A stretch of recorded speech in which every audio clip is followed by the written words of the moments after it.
President, I ask unanimous consent to engage in a colloquy with my Senate colleagues. Without objection. Mr. President, we're here today to discuss two pieces of legislation that will be voted on tomorrow in the United States Senate. These two important bills address the issue of life and the most basic human right. The Pain-Capable Unborn Child Protection Act and the Born Alive Abortion Survivors Protection Act. This first bill, the Pain-Capable Unborn Child Protection Act, would end the barbaric practice of late-term abortions after 5 months. It's a time, in fact, when the science tells us that babies feel pain. The second bill, the Born Alive Abortion Survivors Protection Act, will protect babies who are born alive after surviving botched abortions.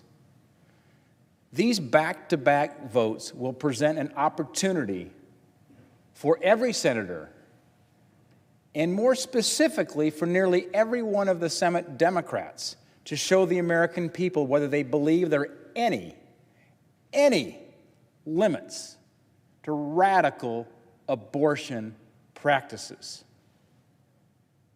I'm joined this evening by several of my esteemed Senate colleagues and good friends, Senator Ernst of Iowa, Senator Sass of Nebraska, Senator Braun of Indiana. These folks, like me, know how important it is that we protect the sanctity of life and put an end to the cruel practice of late-term abortions and the horrific act of infanticide. I founded the Senate Pro-Life Caucus last year because I believe the United States Senate needs to take bolder action to protect human life. In fact, at the State of the Union address, President Trump invited Ellie Schneider and her mother from Missouri as his guests. Ellie's mother stood proudly as the president shared their story. And the miracle it was that Ellie was with us that night, healthy and thriving. You see, Ellie was born at 21 weeks and 6 days. In fact, she's one of the youngest premature babies to survive in the United States. Despite the odds being stacked against her, Ellie was given a chance at life. And thanks to the grace of God, she's alive and she's healthy today.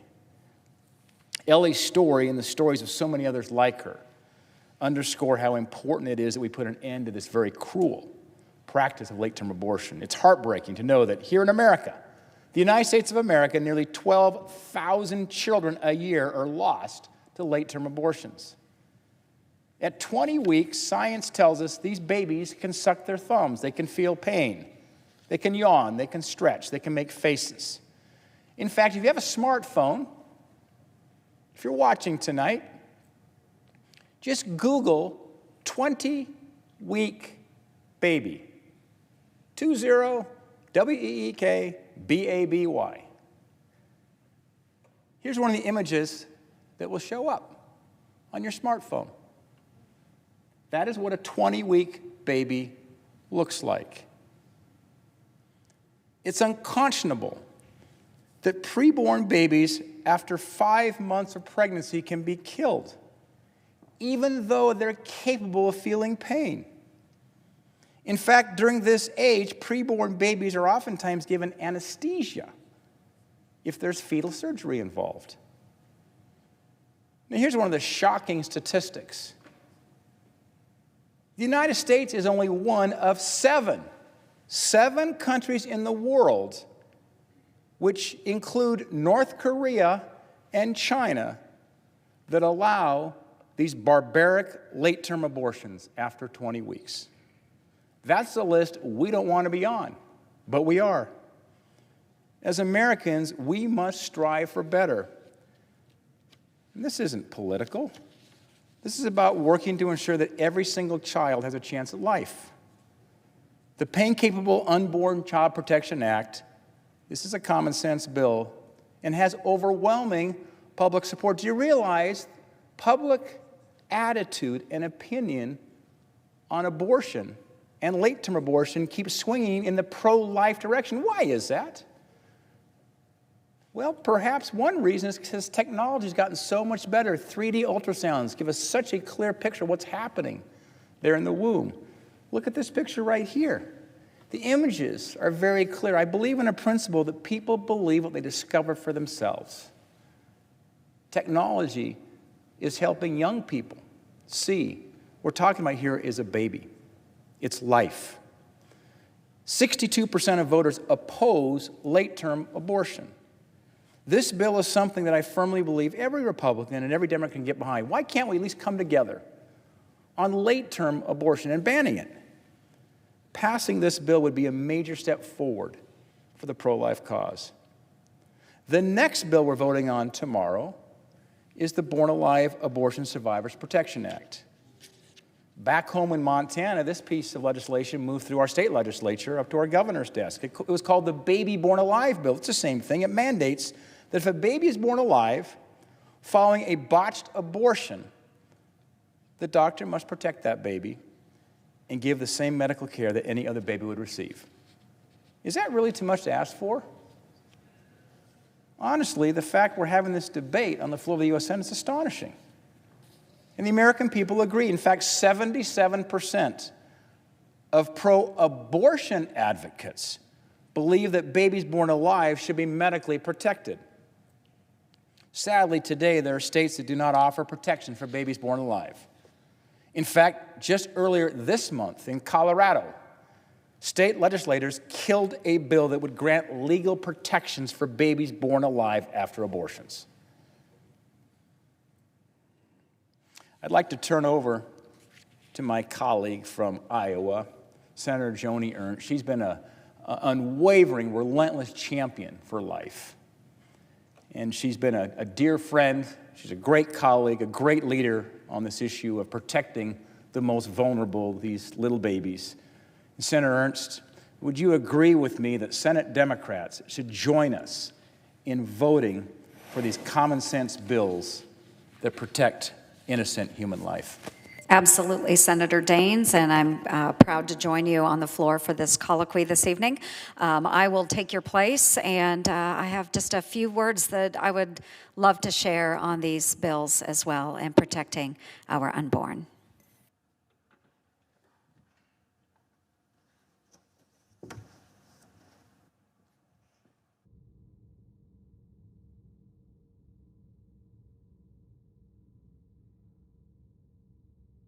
And again, Mr. President, I'd like to thank the senator from Montana for arranging this colloquy, and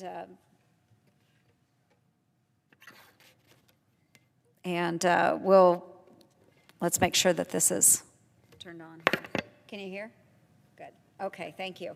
Well, Mr. President, we want to get into some of these common sense measures that we're speaking about this evening. I appreciate the senator from Montana's words, and it is astounding that we're even having this debate on the floor of the Senate. Very, very common sense, life-saving measures that are coming before us this week. And first, I'd like to step back a little bit and take a moment to answer the one key big picture question at the center of this debate and the debate that we have over life.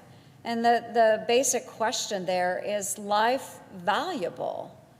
And my answer to that question is that absolutely. I see value in every single life. And we all have different ideas on how we measure the value of life, but I can boil it down a little bit. Some folks would say it's what a human being will bring to this world. Now, what that is can be determined by different measures, but what impact does a person have? Now, some, of course, will see celebrities, they'll see athletes, they'll see trailblazers and scientists and say, wow, they've made their mark on the world and they contribute so much. There is so much impact there. But then I see it in everyday common people at home in Iowa as well. And I even reflect upon folks like my a friend of my daughter's who grew up in our small community of Stanton, and he has Down syndrome. And yet he contributed so much and still does to this day in our home community. He's our hometown spirit coordinator at every football game, and he's leading everyone in their cheers and supporting our hometown teams.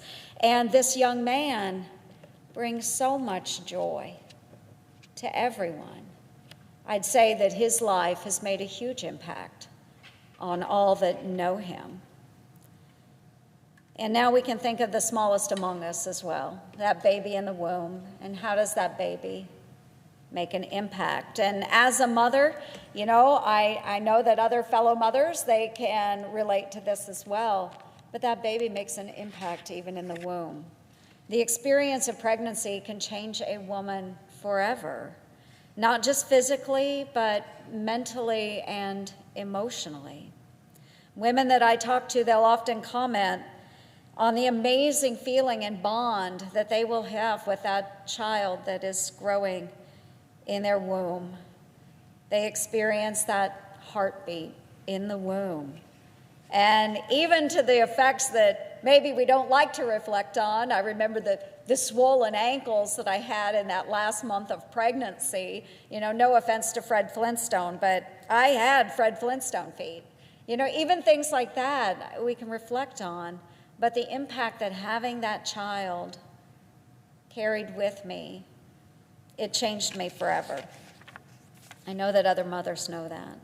So whether it's from the beginning of a pregnancy, of a healthy full-term child, or whether it is a scary premature birth, or for some, the difficult and life-ending decision to abort, the fact remains that that tiny human being carried within us has forever left a mark on their mother.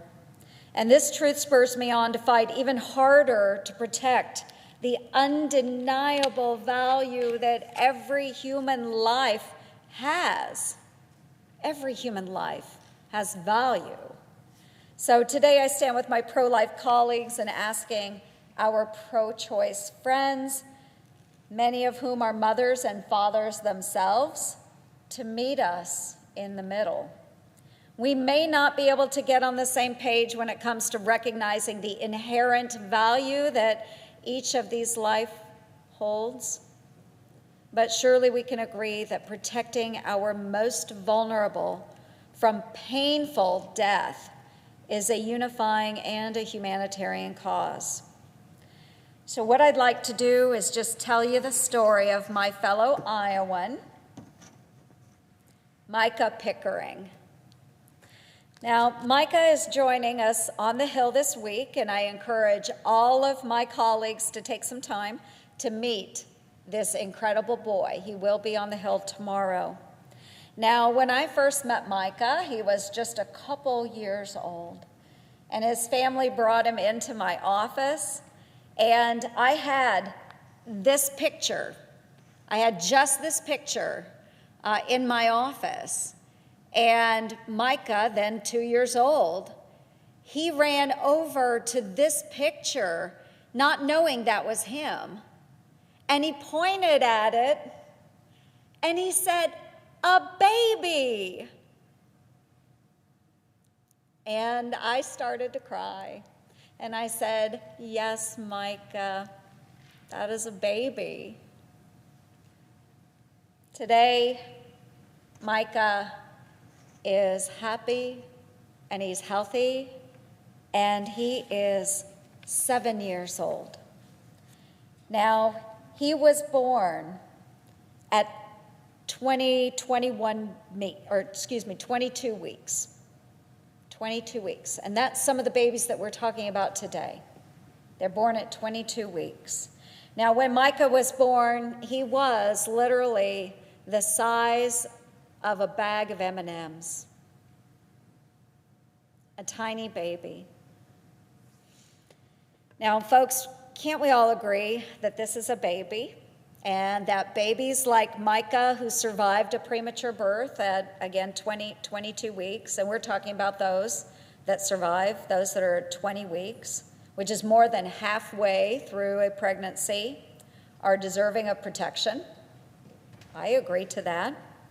The only dividing factor between beautiful Micah and the more than 10,000 children that are aborted after 22 weeks gestation, which is what Micah was, the difference, the dividing factor is that Micah was wanted by his parents.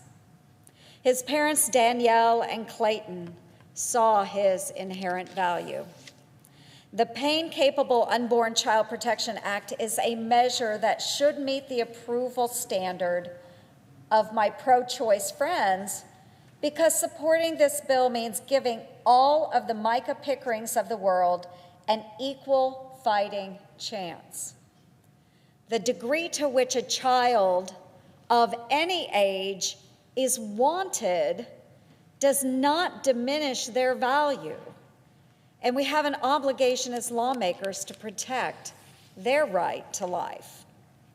But if we cannot come together in support of a bill to protect viable babies from abortion at the point when they feel pain, then surely a baby who survives an abortion attempt deserves the same degree of care as any other newborn.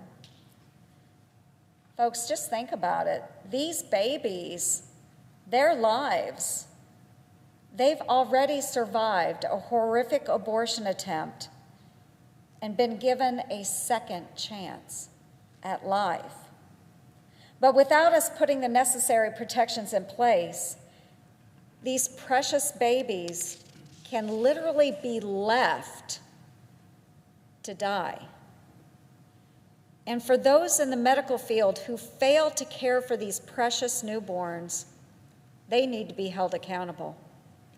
Senator Sass has helped lead the way in protecting these living babies with his Born Alive Abortion Survivors Protection Act, a common sense bill I proudly support. Given that we have an estimated 143 babies who died between 2003 and 2014 after surviving abortion, it's clear that we need to strengthen the current law. These babies deserve the basic medical standard of care, regardless of how wanted they may have been. But I implore you to think about the issue of life in a new way, one that's very simple. When you think about everyone you come into contact with, whether it's your family, your friends, your co-workers, your children, your spouse, even yourself, every single person was at one time a defenseless child in their mother's womb. Every life, from the baby who has just been conceived to each and every one of you in this room tonight, has value. Whether you're that star athlete, whether you are that scientist making new discoveries, whether you're that hometown cheerleader, every life has value.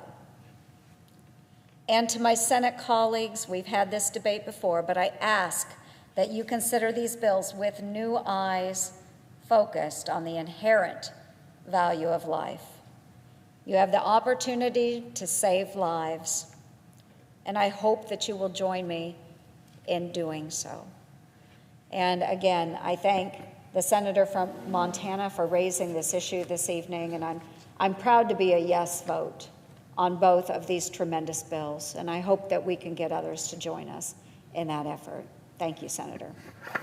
I'll yield the floor. Senator Inch, thank you, and thanks for your very moving story about Micah Pickering. It helps oftentimes to take these ideas and translate them directly into these children today that you see, and when he said there's a little baby. And there's some critics of the Born Alive bill who would say that this horrible act that we described here tonight, it simply doesn't happen. To those who say that, they should talk to somebody named Melissa Oden. In fact, just last year, when we had the Born Alive bill on the floor of the U.S. Senate, I was coming down to speak on behalf of the bill. I was just about maybe 50 feet from where I'm standing right now, just outside the doors of the U.S. Senate as I was making my way to speak. And guess who was standing outside the doors of the U.S. Senate? It was Melissa Oden. She's a beautiful mother today. She survived a saline infusion abortion as a little baby at about 5 months. She was left for dead, and she was discarded. This was in Kansas City, Missouri, until a hospital nurse heard her little cries. And this nurse saved Melissa's life, of which we're very thankful. And it was quite the experience to meet her just outside these chamber doors. And now Melissa is a mom herself. Because I believe we have a duty, we have an obligation to protect life. And particularly the most innocent life, the most vulnerable life, like a little baby that could be born alive as a result of a botched abortion attempt. It's my hope that the members of this body, Republicans and Democrats, would vote to support and defend this most basic human right, and recognize that late-term abortions, I recognize this is a very divisive issue. Of course it is in this country. But I would think on the issue of late-term abortions, on this issue of babies born alive as a result of a botched abortion, that we could at least come together where public opinion overwhelmingly supports both and say, let's stop these barbaric practices. These are extreme positions. They should be outlawed in this country. We can no longer simply stand by as our children, we talk about children be the future of this country, losing their lives to abortion and infanticide. As Americans, we have an obligation to honor our nation's founding promise. In fact, enshrined in our Declaration of Independence, that all men, all women, all human life is created equal and endowed by our Creator with these certain inalienable rights: life, liberty, and the pursuit of happiness. Think about it this way. Of these important rights, you can't have liberty and the pursuit of happiness without first having the right to life. This right to life is the first and most important of these unalienable rights. So I urge my colleagues to join us in supporting these common sense bills to stop this brutal violence of late-term abortions and pain-capable babies. That's why it's called the Pain-Capable Act. Babies are capable of feeling pain at about 20 weeks. That is why when there's in utero surgery performed, they administer anesthesia because the baby's feeling pain. That's where we're drawing the line with these bills. It's stopping late-term abortion and also babies born alive, which isn't about abortion. This is about infanticide. We must protect these innocent babies, standing for life, standing for those who are most vulnerable. And I see that my colleague from Nebraska, Senator Sass, has come to the floor. Senator Sass authored the Baby Born Alive bill. And I'm grateful that Senator Sass is joining us here tonight in this colloquy. And Senator Sass, could you explain the importance of passing the bill that you have authored? Well, thank you, Senator Daines and Team Montana and Joni, Senator Ernst. Good to see you, and I know that Senator Braun is going to be here shortly. I want to speak about both of these pieces of legislation that we're going to be considering tomorrow because both of them are really important. So to distinguish, as I know has been done a few times tonight, but just to be sure we're all on the same page, Senator Graham's Pain-Capable Unborn Child Protection Act is a really important piece of legislation, and I think that my Born Alive Abortion Survivors Protection Act, that I know both of my colleagues here who've just spoken are original co-sponsors of as well, really important piece of legislation, but they're distinct, and I think it's important that we clarify for the American people and for them, or via the press, for them, how they differ. So these two bills are different, but they're connected by this simple question, which is, will the Senate vote tomorrow to protect babies? This is about as straightforward a question as you could possibly have. Will the U.S. Senate vote tomorrow to protect babies? Let's talk first about Senator Graham's legislation. Every mom and dad knows what it's like to see your child hurt, to see somebody fall down, maybe with something as minor as a scraped knee, or a burned hand on the stove, or a finger slammed in a car door or a bedroom door. And you know that experience of the big, deep breath that's going to be followed by the piercing cry. Something drops in the pit of your stomach. Every parent knows this feeling. You want to scoop them up, you want to grab them, you want to hold them, you want to take away the pain. You'd take 10x the pain if you could to protect your baby from that pain. You want to make it stop, and you want them to know that they're going to be okay. When your child hurts, you hurt, and it's far worse to watch your child hurting than to feel the pain yourself. And so we have this gut feeling when it comes to pain. When we see someone hurting, we know that this is not the way the world is supposed to be. Pain is not natural. This is not the order of things as it was meant to be. And so our heart leaps at the sight of someone in pain. Not just a child, but especially when it's a child. A family member, a friend, or even a complete stranger. When you see somebody in pain, we want to make it stop. Human beings are compassionate. That is, we feel along with others. When they suffer, we suffer. And so we reach out to protect. We want to give comfort. Tomorrow, we have the opportunity to extend that reach of care and comfort and protection. The Pain-Capable Unborn Child Protection Act would protect babies as early as 20 weeks into pregnancy. That's halfway through. By inscribing in law our responsibility to protect innocent babies in the womb from the pain that is inflicted by abortion. The responsibility that we have when a 2-year-old skins her knee is also a responsibility that we have when a 20-year-old baby in the womb is threatened. The science is clear. Modern medicine is allowing surgeons to perform operations on in utero babies. And these intricate, amazing little operations available nowadays are saving the lives of thousands of babies with what would have once been fatal conditions. These surgeons frequently administer drugs to the baby, just like they do to the mother.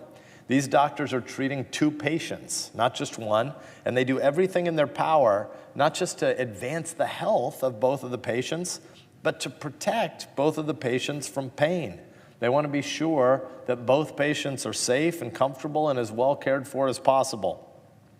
Science has shown us that these babies feel pain, and the Pain-Capable Unborn Child Protection Act is a simple recognition that, although the baby in the womb might be mostly invisible to us, we are not blind to her needs. We have a responsibility to spread that umbrella of law over every vulnerable person, no matter how small. Size doesn't determine dignity or worth.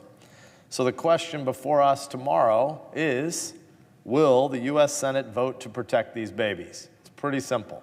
You're going to hear lots of crazy commentary talking about other stuff than what we're actually voting on tomorrow, but what we're voting on is, should the U.S. Senate vote to protect these babies? I plan to vote in favor of compassion because I believe that being pro-mom and pro-baby and being pro-science are all bundled up together. And so tomorrow we're going to consider compassionate, pro-science, pro-baby legislation, and I implore my colleagues, all 100 of us, ought to be doing the same. But I also know that, although I am unapologetically pro-life, many of my colleagues in this body are not. And so tonight, I also want us to talk about a different piece of legislation. It's motivated by that same care, that same concern with having the U.S. Senate vote to protect babies, but it's actually a different piece of legislation than Senator Graham's important pro-life anti-abortion piece of legislation. And so I want to talk about this second piece of legislation. Even if you are unwilling to vote to defend unborn babies, I hope that my colleagues would at least consider joining with us in voting to protect babies that have already been born. So Senator Graham's legislation is about protecting babies in utero. We've got a second piece of legislation before us tomorrow that's about protecting babies after they've already been born. Will we acknowledge that a baby outside the womb should not be left to die? That's what the Born Alive Abortion Survivors Protection Act is actually about. 1 year ago tomorrow, the United States Senate sadly, shamefully, shrugged its shoulders at babies who had already been born after botched abortions. A bipartisan majority in this body, let's be clear, a bipartisan majority voted in favor of protecting these babies, but we didn't have enough votes, we didn't have enough folks voting with us in this chamber to break the filibuster in favor of infanticide.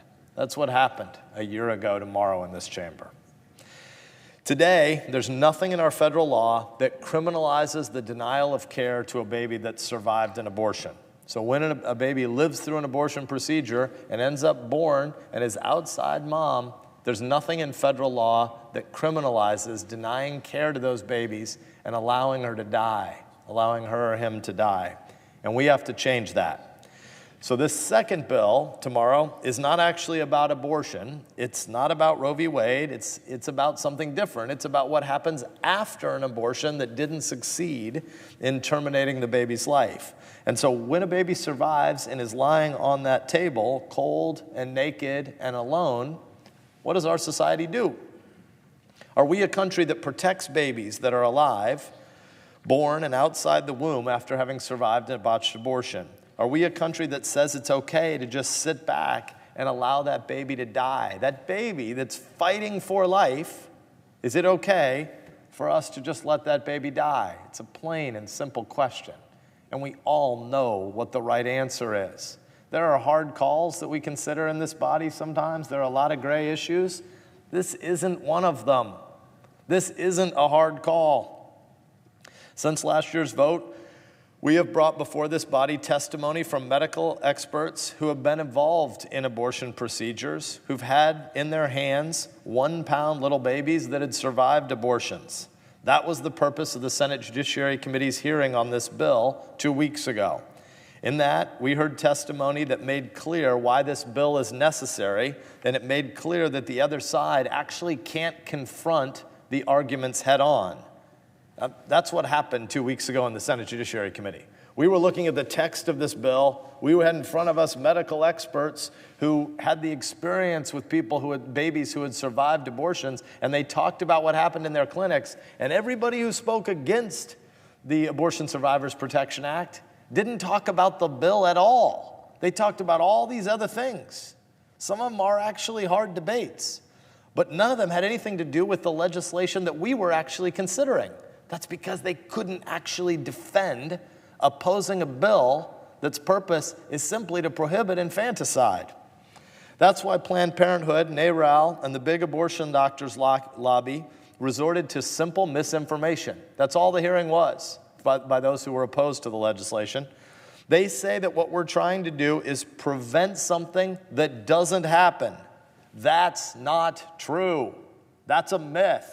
There are 8 states where we have some reporting information. We should have reporting information from all 50 states. But in the 8 states that we have information about the babies that survive abortions and what happens to them.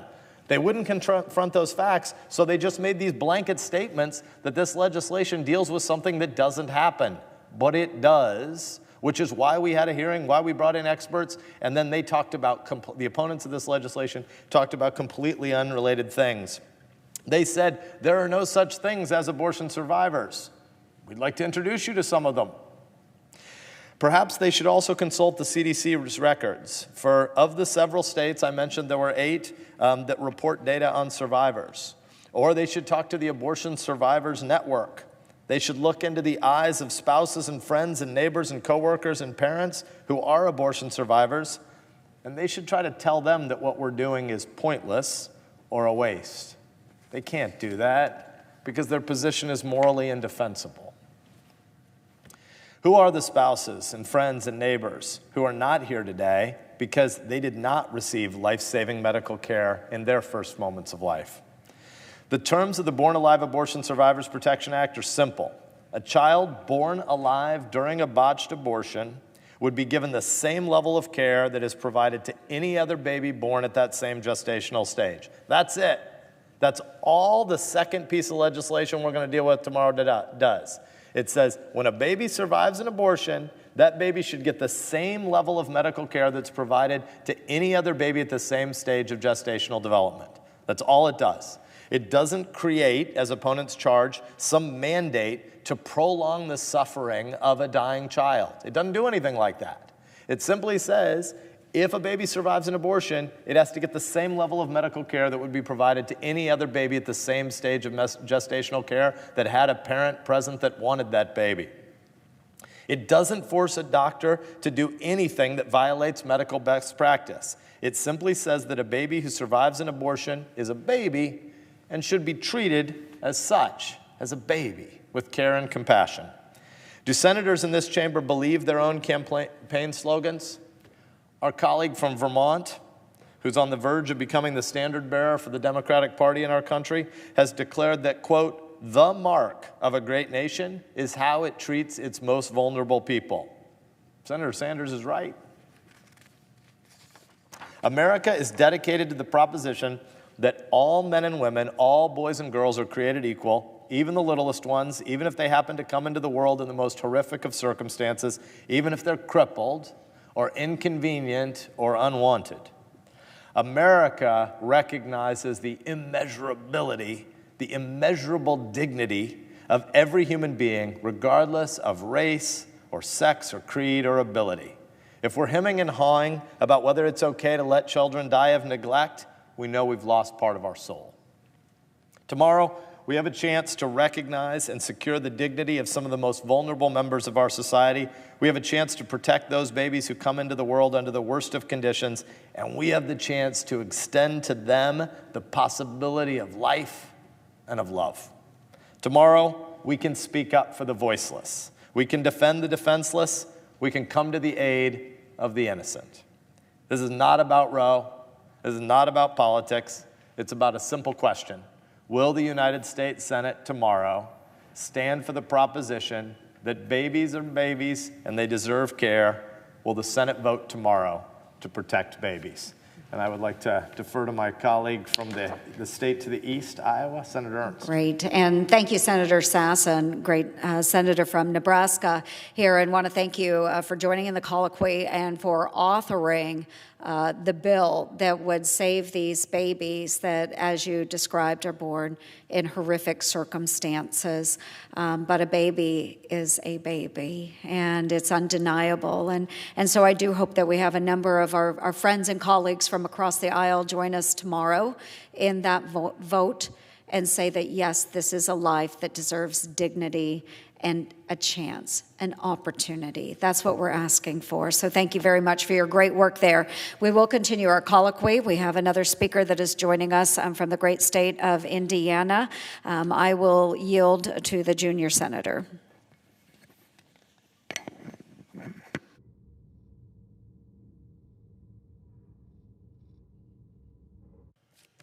A little over a month ago, or a year ago, I was here when Senator Sass brought for a unanimous consent vote and was here mostly curious to see who might object to a bill that wants to, born alive, where you do everything you can to keep that child alive. I was appalled then, and here again, we're talking about the same thing. But I think we got room for optimism. We got two bills that have gotten, I think, more support at this stage of the game than in a long time. First, on the pain-capable bill. Last month, two researchers with broadly different views on abortion published research in the Journal of Medical Ethics stating conclusively that the neuroscience cannot definitely rule out fetal pain before 24 weeks. As we continue to learn more about the science of when unborn children can feel pain in the womb, the moral imperative to provide a cutoff point for abortions grows stronger and stronger. I hope that my colleagues, especially on the other side of the aisle, will not deny science by allowing abortions to be performed on unborn children capable of feeling pain. The Born Alive bill. Again, we are closer than ever. On a procedural vote, we had 53 votes, bipartisan, almost there, with 3 Republicans not able to vote. So theoretically, 56 votes possibly. I stepped up here a year ago, and I do it again, because I also sense across the country things are starting to change. Millennials are now leaning towards what the solemnity and sanctity of life is about. And I think if we just take guidance from that younger generation, it ought to be able to move 4 senators to get in line and do what seems to be so clear from a moral point of view. Some will say that a bill to ensure medical care for babies born after failed abortions is unnecessary because it doesn't happen that often. That's not a good reason. It doesn't matter how common it is. It matters if it's right or wrong. Even if my colleagues do not agree with me that every baby conceived has the right to be born, we should at least agree that every baby that's born has a right to live. So we're at a pivotal point.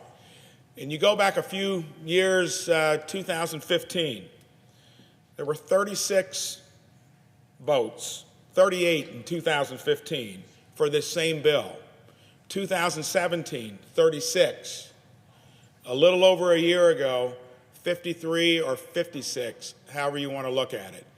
I plead to citizens across this country, just like I did a little over a year ago, get a hold of your senators. In states where the sanctity of life, the solemnity of life are important, get a hold of your senators, tell them that we need their votes. I yield the floor. And thank you very much to the junior senator from Indiana. We really appreciate your efforts on these bills as well. And again, I think all of us would agree that these are very common sense pieces of legislation, and we would love to see some movement coming from our friends on the left. So this evening we have had a wonderful colloquy. Of course, again, thanks to the senator from Montana, Senator Daines, for leading this colloquy and for sharing your time with us this evening as we talk about some of these measures. To the junior senator from the great state of Nebraska as well, Senator Sass, thank you so much for authoring the Born Alive Abortion Survivors Act. And thanks to Senator Lindsey Graham, of course, for authoring then his pain-capable bill. So again, we've talked this evening about a number of those 2 bills that really hit close to home. And I did